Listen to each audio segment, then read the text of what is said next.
Well, ladies and gentlemen, welcome to another GTA 5 online video today, and we've got something very special here. I'm going to be ranking every single apartment in GTA Online, and while you guys might think that most of these are absolutely trash, except for the high-end apartments, I've actually got some surprise picks in here that actually offer excellent value for your money if you're not someone who's looking to do all the OG heists like the Fleece Job, Prison Break, etc. And let's be real here real fast. Those heists, while they were fun, they haven't really aged all that well, so unless you have a crew to run with you, you're honestly better off doing the more modern stuff like the Cluck and Bell Farm raid or No Way Out questline. Plus, if you're a brand new player and you just need a cheap place to stay and a garage to store your Duke of Death or Batty 801, there's nothing wrong with purchasing a low-end apartment like 232 Polito Boulevard as your starting residence. I mean, you could always trade it in later for high-end residence, so that's why I'm going to include all low as well as medium-end apartments in my rankings for this video. Lastly, we've also got those infamous Stilt apartments in here, but I've got a separate ranking for them because they're really hillside houses, not necessarily apartments or condos in the traditional sense. With all that said, let's jump into the rankings with trash tier. And these are all basically just low-end apartments, which kind of makes sense if you're a total brokey with no cash, but if you're above level 50 and you've got at least $1 million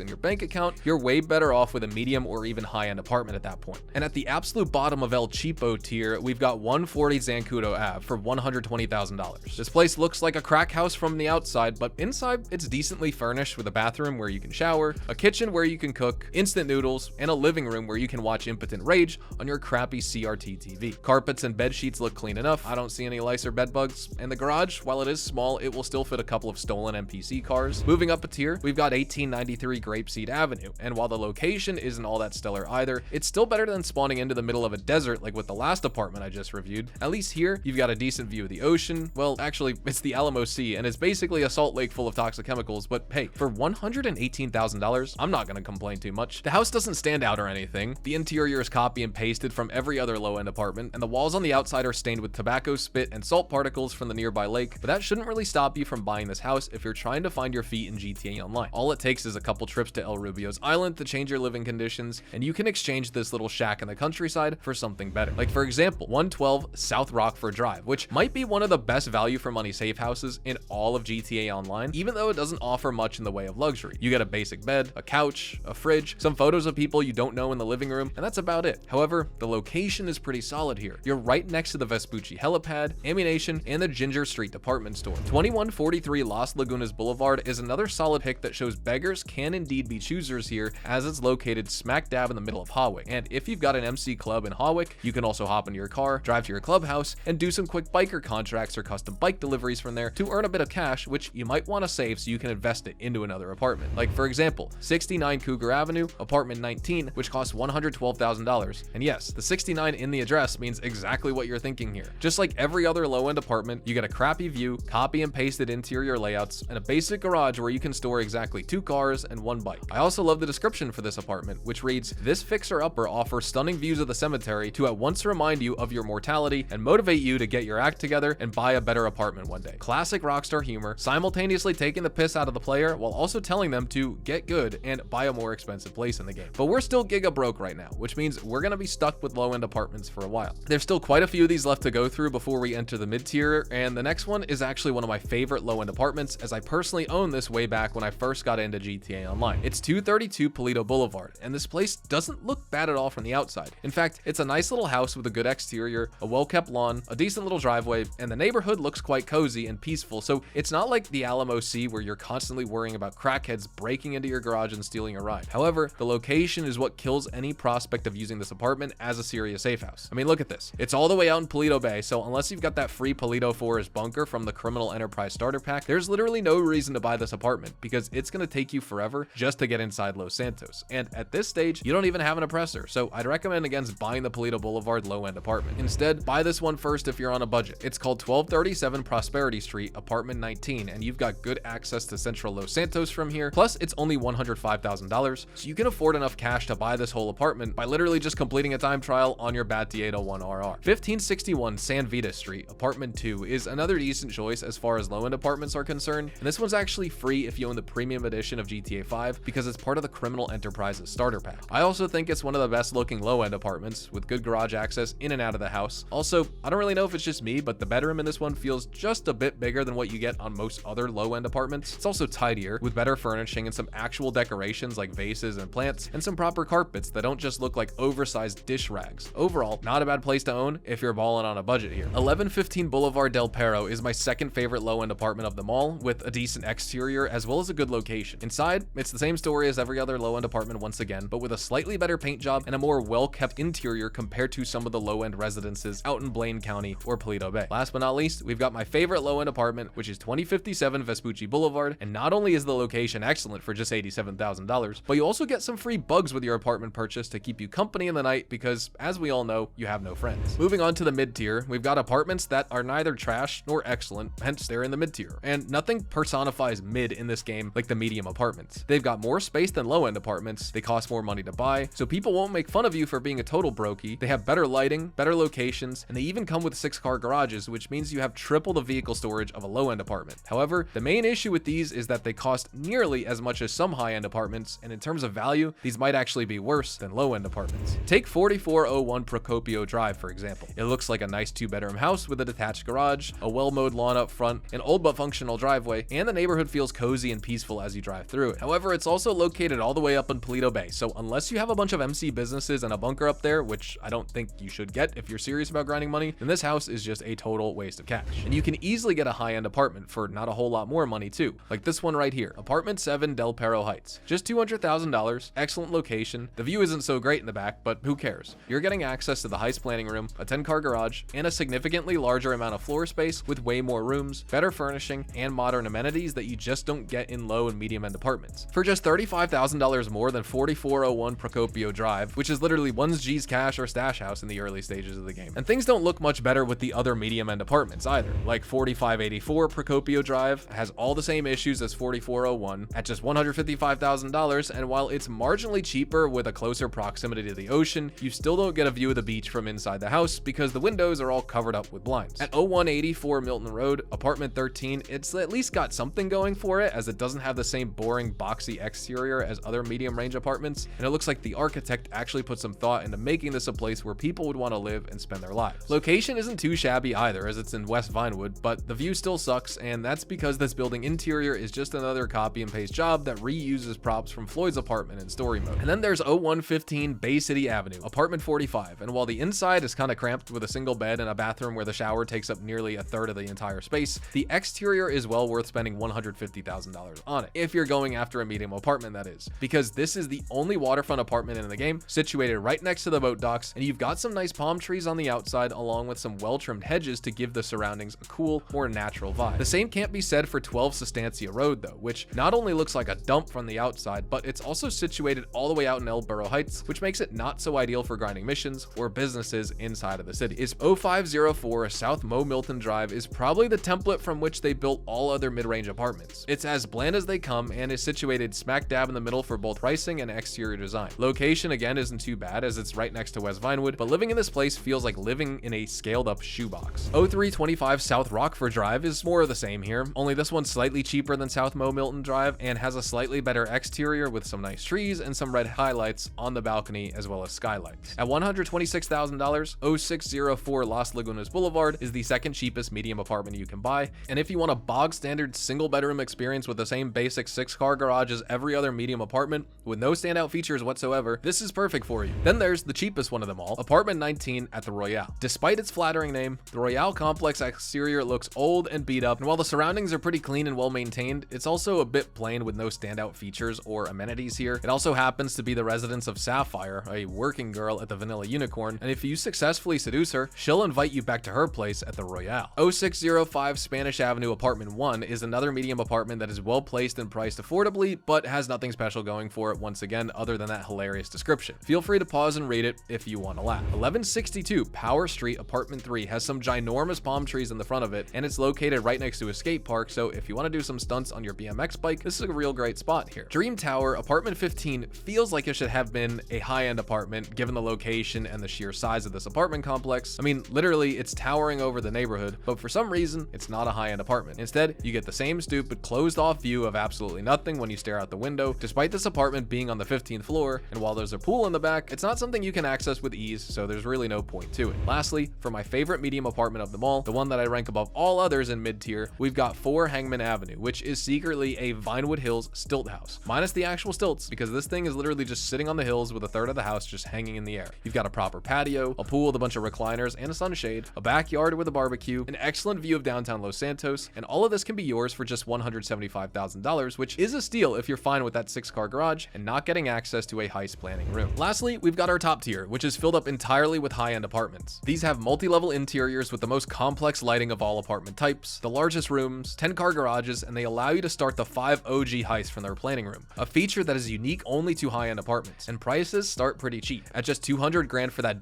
Perro Heights apartment 7 that I mentioned earlier, it doesn't have the best rear view because you're basically just staring at an alleyway, but the front view is still decent, and you get a good shot of the surrounding streets and buildings. You've also got access to all your little high-end amenities like wines, juices, TV, a telescope, a nice king-size bed, and even a bong for when you want to get high. Just some perks of making it big in Los Santos. Well, not that big, since this apartment is just $200,000, but think about the value you're getting for your money. And for that alone, I ranked Perro Heights apartment 7 among the best apartments that you can buy in GTA Online. Then we've got Eclipse Towers, and this is basically Rockstar's eternal dairy cow that they've been milking since 2013, because Eclipse Towers alone has 5 different apartments and 3 penthouse suites. And the penthouse suites all have customizable interiors where you can open the interaction menu and switch through various styles to get different lighting fixtures, wallpaper, furniture, etc. And it completely transforms the look of your Eclipse Towers penthouse. However, these penthouse suites are also extremely expensive. Penthouse Suite 3 is the most expensive one of them all at $1.1 million, and for that money, you get what is possibly the best view out of any apartment in the game. A full scenic shot of downtown Los Santos, everything south of Vinewood Boulevard. Penthouse Suites 2 and 1 aren't too bad either, and they both have that customizable interior with 8 different themes, and you also get your modern amenities like water features, telescopes, high-end living rooms, a fully modular kitchen, etc. If you want a more budget-friendly experience, I recommend either Richard's Majestic or Weasel Plaza, and I rank these slightly higher than most Eclipse Tower apartments simply because they're not as popular, which means you've got a lower chance of getting griefed as soon as you spawn into the session and drive out of your garage. Plus, the exterior for both Weasel Plaza and Richard's Majestic, in my opinion, is a lot more interesting than the Eclipse Tower apartments, which just look like your basic high-rise with that oversized rectangular radiator look. Meanwhile, Weasel Plaza is directly based off the real-life Fox Plaza in LA, and it's got a more interesting shape with a great big driveway and this really unique sculpture parked out in front of the building. If you want a 10-car garage and a really nice view on a budget, Richard's Majestic Apartment 51 does the job as well for $253,000. But if you want something a bit cheaper, there's always the Alta Street Tower, which I rank at the bottom of top tier simply due to the location and its El Cheapo reputation. But hey, if you're a level 40 player rolling around in a Sultan that you stole off the streets, trying to do contact missions for Simeon and Gerald, this is the perfect apartment for you. 4 Integrity Way is also a decent option for players on a budget, as it is located right in between all your offices, but if you want the best view, skip apartments 28 and 30 and buy apartment 35 instead. And if you want to upgrade to a slightly more luxurious complex with an even better view of the city, try Tinsel Towers apartment 29, which cannot be beat for just $286,000. I'm personally not a huge fan of the updated interiors as they reduce the space available to you, but if you specifically want the updated apartment interiors which were introduced with the High Life update, you've only got 5 choices here. Eclipse Towers apartment 3, Tinsel Towers apartment 42, Richard's Majestic apartment 2, 4 Integrity Way apartment 28, and Perro Heights apartment 4. Overall, I'd say the Eclipse Towers penthouse suites should be your go-to if you're looking for maximum style and the best views, as well as all your garage space in one single location with no concern for how much money you spend. But if you want something on a budget, 4 Integrity Way as well as Alta Street are excellent choices too. And for the best of both worlds where you get luxury and affordable prices at the same time, that's why I recommend Weasel Plaza as well as Richard's Majestic. And now it's finally time for Stilt houses. There are 10 of these in total, all located in Vinewood Hills, and they're all a bunch of disappointments. First off, you can't even access the pool or balcony, and you have to go outside to enter your garage, even though it's attached to the main building, which just makes no sense whatsoever. Secondly, these houses are even more expensive than your typical high-end apartment, with prices starting at 449 grand and going all the way up to 800 grand